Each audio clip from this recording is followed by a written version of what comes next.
అందరికీ నమస్కారం. నా పేరు శ్రీకాంత్ చిలివేరు. నేను సింగర్ కమ్ ఈవెంట్ ఆర్గనైజర్. ఈరోజు నా లైఫ్లో ఊహించని కని విని ఎరగని సంఘటన జరిగింది సైబర్ క్రైమ్ వాళ్ళ వల్ల. సో అదేంటో ఖచ్చితంగా మీకు చెప్పాలి అనే ఉద్దేశంలో నేను ఇప్పుడు మీ ముందుకు వచ్చాను. నేను ఈవెంట్కి రెడీ అవుతున్న క్రమంలో అనుకోకుండా ఒక కాల్ వచ్చింది.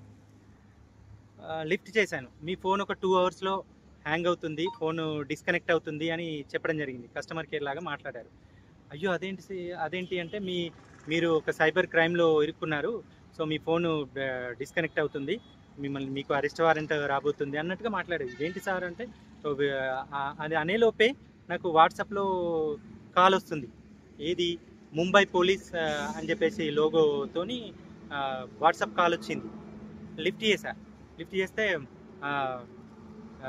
శ్రీకాంత్ ఇస్ దిస్ యువర్స్ అని చెప్పేసి మాట్లాడితే ఎస్ సార్ ఐఎమ్ శ్రీకాంత్ అని చెప్పడంతో మీ ఫోన్లో ఇల్లీగల్ కాంటాక్ట్స్, ఇల్లీగల్ ఇష్యూస్ చాలా జరిగాయి, సో మీ మీద కేసు ఫైల్ అయింది ముంబైలో. సో మీరు 2 అవర్స్లో మీరు ఫాస్ట్గా ఇక్కడికి కొలావానో ఏదో స్టేషన్ పేరు చెప్పారు, కొలావానో అక్కడికి రావాలి అని చెప్పేసి అనడం జరిగింది. నేను షాక్ అయ్యాను. ఇదేంటి కేసు అవ్వడం ఏంటి, ఇదంటే ఏంటి నాకు అర్థం కాలేదు. ఒక్క నిమిషం, ఏంటి సార్ ఎగ్జాక్ట్ చెప్పండి అంటే, మీరు అంత డిస్టర్బెన్స్ వస్తుంది, మీరు ఒక సైడ్ లోన్లీ ప్లేసెస్ ఎవరు లేని ప్లేస్కి రండి, అక్కడికి ఎవరు రాకూడదు అని చెప్పేసి వాళ్ళు మాట్లాడింది. ఓకే సార్, ఓకే ఫైన్ అని చెప్పాను. కార్లో కూర్చుండి మాట్లాడుతుంటే చెప్పారు, మీ కాంటాక్ట్తోని చాలామంది కాల్స్ వెళ్ళాయి, మీ అకౌంట్లో, మీ బ్యాంక్ అకౌంట్లో 900 crores చేంజ్ ట్రాన్సాక్షన్ జరిగాయి, ఇవన్నీ ఎక్కడివి, సో మీ మీద ఎఫ్ఐఆర్ ఫైల్ అయింది, మీకు అరెస్ట్ వారెంట్ ఇష్యూ అయింది అని చెప్పడం జరిగింది. నేను షాక్ అయ్యాను, ఇదేంటి అని. నాకు ఒక వైపు ఈవెంట్ టెన్షను, సడన్గా ఎప్పుడు లేనిది పోలీసులు కాల్ చేయడం ఏంటి, ఇదేంటి. నేను బీయింగ్ ఏ పోలీస్ వాలంటరీ, నేను పీస్ కమిటీ మెంబర్ని, 1 టౌన్లో కరీంనగర్లో పీస్ కమిటీ మెంబర్ని. అయినా కూడా నేను వాళ్ళు మాట్లాడిన మాటలకి నాకు ఏం అర్థం కాలేదు. నేను గుడ్డిగా నమ్మేశా, బ్లైండ్గా. వాళ్ళు మాట్లాడుతుంటే నేను వాళ్ళ ఊబిలోకి వెళ్ళిపోయా. తర్వాత ఏమైంది, అలాగే కంటిన్యూషన్లో వాళ్ళ సుపీరియర్ కనెక్ట్ చేస్తున్న, సుపీరియర్ మాట్లాడతాడు మీ గురించి, సుపీరియర్ ఇంట్రాగేషన్ చేస్తాడు అని చెప్పేసి అన్నాడు.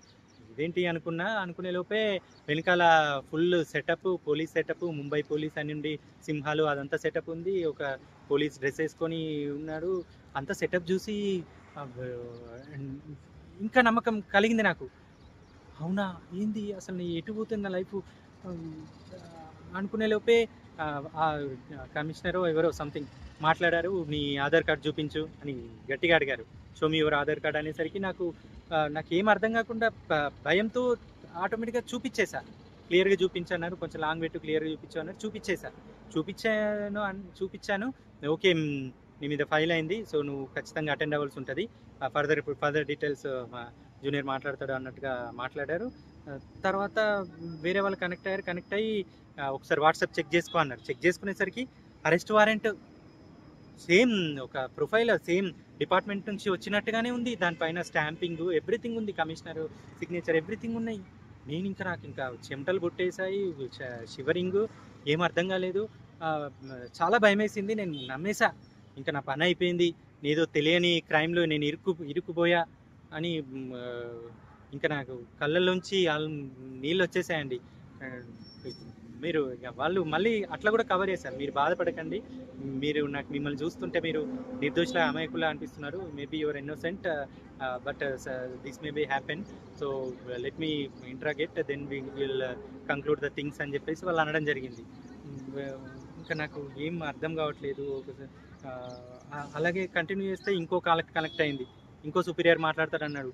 మళ్ళా వాళ్ళు అడిగిన క్వశ్చన్సే అడగడం, నీ పేరు పైన సెంట్రల్ బ్యాంక్లో బాంబేలో అకౌంట్ ఉంది, దీనిపైన చాలా క్రోర్స్ ఆఫ్ ట్రాన్సాక్షన్స్ అయినాయి, ఇదంతా ఏంటి, నీ పేరు పైన ATM card central bank ATM card వచ్చింది, దాంట్లో ఉంచి కూడా ట్రాన్సాక్షన్ జరిగాయి, ఇదేంటి అని చెప్పేసి వాళ్ళు నాకు వాట్సాప్లో పంపిస్తున్నారు.